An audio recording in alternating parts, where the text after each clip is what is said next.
আজি 5 ছেপ্টেম্বৰ শিক্ষক দিৱস। আজিও আমাৰ বিদ্যালয়ত আমিও অনুষ্ঠিতভাৱে এই দিৱসটো অতি উলহ মালহেৰে উদযাপন কৰিছোঁ।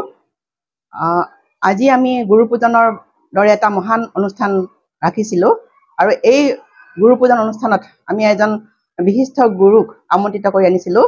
তেখেত হৈছে শ্ৰদ্ধাৰ অৰুণ শৰ্মা ডাঙৰীয়া, ডক্টৰ অৰুণ শৰ্মা ডাঙৰীয়া, আৰু তেখেতৰ লগত সহযোগী হিচাপে উপস্থিত আছিলে দিগন্ত হাজৰিকা।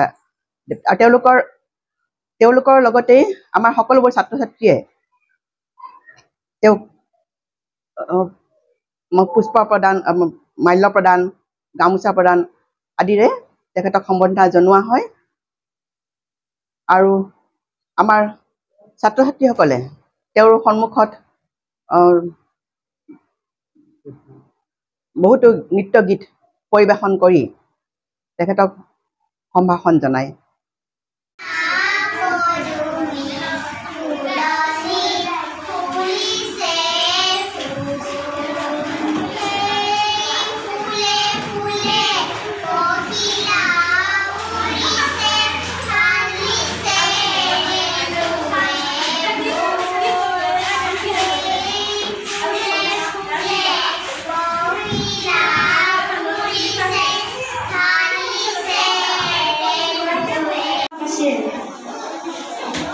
আৰু তেওঁৰ জন্মদিনটো শিক্ষক দিৱস হিচাপে পালন কৰা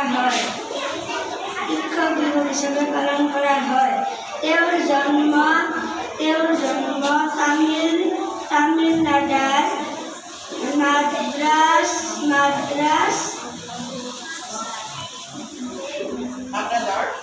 মাদ্ৰাজৰ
শিক্ষক দিৱস উদযাপন বিষ্ণুৰাভা জাতীয় বিদ্যালয় আজি 5 ছেপ্টেম্বৰ সমগ্ৰ ভাৰতবৰ্ষত এই দিনটোত শিক্ষক দিৱস হিচাপে উদযাপন কৰে।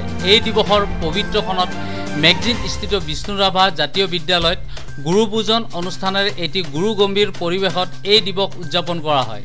বিদ্যালয়ৰ শিক্ষাগুৰুসকলৰ লগতে বিশিষ্ট ব্যক্তি সমাজকৰ্মী অধ্যাপক সাংসদ ডক্টৰ অৰুণ শৰ্মা ডাঙৰীয়াক গুৰু পূজনৰ বাবে আমন্ত্ৰণ কৰা হয়। তেখেতক এই বৰ্ষৰ গুৰুৰ সন্মান জনোৱা হয়। ডক্টৰ সৰ্বপল্লী ৰাধাকৃষ্ণদেৱৰ প্ৰতিচ্ছবিত বন্তি প্ৰজ্বলনেৰে অনুষ্ঠানটি আৰম্ভ কৰা হয়।